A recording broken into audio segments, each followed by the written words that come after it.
Kali ini GW akan cerita pengalaman dari Pak Paiman. Beliau adalah supir bis yang melintasi di jalan lintas Sumatera. Banyak pengalaman aneh dan menyeramkan yang pernah dia rasakan, salah satunya akan GW ceritakan sekarang. Yuk simak, ingat, jangan pernah baca sendirian karena kadang mereka gak hanya sekadar hadir dalam cerita. Bis ini aku pacu dengan kecepatan sedang, menembus pekat gelapnya sisi kota. Aku melihat spion dalam, hanya tinggal beberapa penumpang saja yang tersisa. Sementara Yanto masih dalam posisi yang sama dari beberapa saat lalu, berdiri diam di samping pintu keluar bagian depan. Lampu di dalam bis kami biarkan dalam keadaan mati, memang biasanya seperti itu, keadaan menjadi gelap, hanya kilatan cahaya dari luar yang membantu penerangan. Jalur lintas Sumatera ini menjadi jalur yang sudah kami arungi selama nyaris 5 tahun terakhir, tapi walaupun begitu aku tetap saja merasakan sedikit was-was setiap kali melintasi banyak bagiannya. Memang, beberapa kota besar dan kecil kami lewati dalam perjalanan, namun hutan lebat belantara menjadi porsi pemandangan lebih banyak, dengan kondisi jalan berkelok menanjak dan menurun membelah gunung. Tombol klakson aku tekan sebanyak 3 kali, ketika beberapa belas meter di depan terlihat jembatan yang berdiri kokoh di atas sungai yang besar. Kenapa harus begitu? Kenapa harus menekan klakson ketika akan melintasi jembatan? Sebagai supir bis malam, itu sudah menjadi suatu hal yang harus kami lakukan, artinya kami mengucap permisi. Permisi kepada siapa? Konon katanya setiap jembatan ada penunggunya. Kita sebagai tamu harus bersopan santun dengan si penunggu jembatan. Aku sih percaya saja, intinya aku gak mau kalau nantinya akan terjadi apa-apa kalau sampai gak membunyikan klakson. Tapi, akhirnya lama-kelamaan menekan tombol klakson menjadi suatu keharusan, karena beberapa kali aku dan Yanto melihat dan mengalami kejadian ketika sedang melintasi salah satu jembatan besar di perjalanan. Pada suatu malam di pertengahan tahun 1996. Ngantuk kamu, toh? Tanyaku kepada Yanto yang berdiri di samping pintu depan. Gak bang, tadi kan sudah minum kopi. Abang ngantuk gak? Mau gantian bang? Jawabnya diakhiri dengan pertanyaan. Aman, toh? Bisa lihat Monas ini mata hahaha. Jawabku sambil terbahak. Beberapa menit lagi jam 12 tengah malam. Beberapa jam yang lalu kami baru saja meninggalkan kota Jambi, menuju kota Medan seperti biasanya. Seperti biasanya juga, di kota Jambi tadi kami beristirahat cukup lama. Aku memarkirkan bis di restoran yang sudah jadi langganan, memberikan kesempatan bagi penumpang untuk sekadar meluruskan badan beristirahat dan makan malam tentunya. Ini juga menjadi kesempatan aku dan Yanto untuk beristirahat, melepas penat yang ada hasil dari perjalanan panjang sebelumnya. Singkatnya, sekitar jam 9 istirahat selesai, lalu kami melanjutkan perjalanan. Kali ini penumpang tergolong sedikit, hanya setengah dari seluruh kursi yang terisi sejak dari Jakarta kemarin. Tapi walaupun begitu, kami harus tetap berangkat mengantar penumpang sampai ke kota Medan. Sesekali aku melirik kaca spion dalam, melihat keadaan penumpang. Ada yang tertidur, ada yang masih kelihatan terjaga, ada yang duduk sendirian, ada pula yang duduk berdua. Tentu saja ada banyak bangku kosong, dan yang aku tahu pasti deretan kursi belakang benar-benar dalam keadaan kosong, gak ada orang sama sekali. Itu pengamatanku ketika kami lepas dari Jambi. Keseruan dimulai ketika bis memasuki kawasan hutan belantara. Hutan yang sangat gelap karena gak ada lampu sama sekali. Kanan kiri hanya ada pepohonan besar yang berdiri membentang sepanjang sisi jalan. Memang, ada beberapa bangunan kecil kami lewati, ada yang berlampu ada enggak, ada yang kelihatan berpenghuni ada yang gelap gulita, kosong. Jarak satu bangunan dengan bangunan lainnya sangat jauh, bisa sekitar 500 meter atau bahkan lebih. Sinar lampu dari kendaraan yang sesekali muncul dari arah berlawanan, berkelebat menerangi jalan dan bis yang ku kendarai ini. Cahaya lampu yang sangat menyilaukan, karena nyaris semua kendaraan menggunakan lampu jauh untuk membantu penglihatan. Biasanya, Kalau sedang melintasi wilayah hutan seperti ini, kami yang sebelumnya sedikit merasa lelah dan ngantuk akan segar seketika. Ketegangan akan suasana sepi dan sedikit mencekam mendorong adrenalin ke titik atas. Membuat mata dan pikiran jadi terjaga penuh. Belum lagi jalan yang berbelok ke kanan dan ke kiri, menanjak dan menurun membelah hutan dan perbukitan, membuatku terpaksa harus berkonsentrasi penuh memegang kendali kendaraan. Walaupun injakan pedal gas gak terlalu dalam, yang menjadikan laju mobil juga tidak terlalu cepat, tetap saja aku harus fokus menatap gelaran jalan beraspal yang sesekali berlubang. Hati-hati, Bang, di bawah sudah jembatan asem. Suara Yanto memecah kesunyian, sedikit mengagetkanku yang sedang berkonsentrasi penuh. Iya, To, jawabku pendek. Benar kata Yanto, kami sudah nyaris sampai di jembatan asem. Satu jembatan besar berkonstruksi besi dan beton, salah satu jembatan tua yang melintas di atas sungai besar. Kami menyebutnya jembatan asem karena ada satu pohon asem besar dan rindang yang berdiri kokoh di ujungnya. Pohon ini jadi seperti jadi batas wilayah jembatan pada salah satu sisinya. Jalan menuju jembatan asem ini juga cukup menyeramkan. Sekitar 500 meter sebelumnya kami akan tiba di tempat seperti dataran tinggi. Dari tempat tinggi ini akan terlihat jalan yang menurun tajam, menuju jembatan asem. Jadi, sebelum sampai di jembatan, jalanan menukik menurun tajam sepanjang kira-kira 500 meter, berbelok 2 kali ke kanan dan ke kiri, baru kemudian sampai di jembatan asem. Jadi, jembatan ini letaknya di bagian bawah satu lembah yang dalam, jalanan akan menanjak tajam lagi setelah melewatinya. Banyak cerita seram yang beredar di sini, ada pula cerita sedih tentang banyak kecelakaan yang pernah terjadi. Banyak kendaraan yang gagal melewati jembatan dengan selamat, ada yang masuk ke dalam sungai, ada yang menabrak tebing, beberapa di antara kecelakaan itu katanya disebabkan rem kendaraan yang gak bekerja dengan semestinya. Banyak juga kecelakaan yang gak memiliki sebab jelas. Begitulah. Dalam keremangan cahaya, aku berkonsentrasi penuh untuk menuruni jalan menurun menukik tajam. Di kanan kiri banyak pohon besar dan rindang, berdiri kokoh menakutkan, seperti hendak berbicara dalam diam, sungguh seram. Tanpa menyentuh pedal gas, aku mengendalikan kecepatan bis hanya dengan menginjak rem, membiarkan roda-rodanya berputar mengikuti gravitasi yang terus menarik ke bawah. Aku memutar roda kemudi ke kanan dan ke kiri, mengikuti kelokan jalan, menuntun kami untuk terus turun.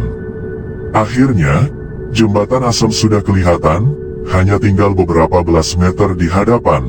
Kami dapat melihat fisiknya tersiram cahaya lampu dari bis besar yang kami tumpangi, kendaraan satu-satunya yang melintas lembah yang menakutkan ini. Hati-hati, Bang, ucap Yanto pelan, wajahnya terlihat tegang memperhatikan jalan, berdiri menatap kaca depan. Aku diam, hening tanpa suara, terus fokus memperhatikan jalan. Aneh, padahal ini bukan yang pertama kali, sudah beberapa kali aku lewat wilayah ini, tapi entah kenapa perasaanku gak enak, malam ini hawanya beda dari biasanya. Ada apa, entahlah. Jalan menjadi datar kembali ketika bis semakin mendekati jembatan, pedal rem kuangkat, kaki berpindah menekan pedal gas untuk menambah kecepatan. Satu pohon asem besar berdiri kokoh di sebelah kanan, berdiri tegak di dalam gelap, pertanda kalau beberapa meter lagi bis akan melintas di atas jembatan. Jembatan tua berbahan besi yang kelihatan masih kokoh. Ketika jalan mulai datar inilah, ada kejadian aneh. Kejadian yang hanya sekelebat, hanya beberapa detik. Persis beberapa meter sebelum bis menginjak jembatan, aku melihat ada dua orang yang sedang berdiri di pinggir sebelah kiri jalan, berdiri dalam gelap karena memang gak ada lampu jalan atau penerangan lain, cahaya hanya bersumber dari lampu bis ini. Aku yakin itu orang, laki-laki dan perempuan yang berdiri berdampingan, berdiri diam menghadap ke seberang. Kamu lihat, toh? Tanyaku kepada Yanto, untuk memastikan. Lihat, Bang, dua orang kan, ngapain mereka tengah malam di tempat itu ya? Jawab Yanto dengan logat medan kentalnya. Lega aku mendengarnya, berarti bukan hanya aku yang melihat mereka. Beberapa detik setelah percakapan singkat itu, ada sesuatu yang terjadi. Entah apa penyebabnya, mesin bis tiba-tiba mati. Sontak aku langsung menginjak rem, mengendalikan bis untuk menepi. Syukurlah, aku dapat menepikan kendaraan dengan mulus, karena memang gak terlalu cepat juga lajunya. Ada apa, Bang? Tanya Yanto penasaran. Gak tahu ini, gak ada hujan gak ada angin kok tiba-tiba mesin mati. Jawabku ketika bis sudah benar-benar berhenti. Di tengah jembatan besar ini, tengah malam, sepi, kami berhenti. Ada yang aneh ketika aku melihat ke belakang, ketika hendak melihat keadaan penumpang. Ternyata seluruh penumpang masih dalam keadaan tidur, sama sekali gak ada yang terbangun karena kejadian ini, semuanya tidur. Baguslah, pikirku dalam hati. Jadi kami bisa mencari tahu penyebab mesin mati dan coba memperbaikinya dengan tenang tanpa gangguan. Aku cek mesin, ya Bang. Dengan sigap Yanto langsung membuka pintu dan turun dari bis. Sementara aku masih penasaran, lantas mencoba memutar kunci sekali lagi, tapi tetap saja belum membuahkan hasil, mesin gak juga mau menyala. Melirik kaca spion luar yang sebelah kiri dan kanan, niatku untuk melihat keadaan Yanto di luar, apa yang sedang dia lakukan. Namun tanpa hasil, pekatnya gelap membutakan penglihatan, aku gak bisa melihat apa-apa, Yanto sama sekali gak terlihat. Ya sudah, lalu aku memutuskan untuk keluar mobil juga. Sebelum membuka pintu, beberapa detik aku menengok ke belakang, sekali lagi aku ingin memeriksa keadaan penumpang. Belum berubah, penumpang yang jumlahnya belasan itu tetap dalam posisinya, tertidur lelap. Udara dingin menusuk tulang, angin bergerak menamparkan pelan wajah dan tubuh ketika kaki sudah menginjak aspal kasar jalanan di luar. Perlahan aku menutup pintu, menghindari gaduh suara yang membangunkan. Di tengah malam ini, sama sekali gak ada kendaraan selain kami, sama sekali gak ada kendaraan yang melintas di jalan ini, di jembatan ini. Langkah kakiku yang sedang berjalan menuju belakang bis menjadi suara satu-satunya suara yang terdengar. Sepi, hening, dead silence. Akhirnya aku sampai di belakang bis, tempat di mana mesin mobil berada.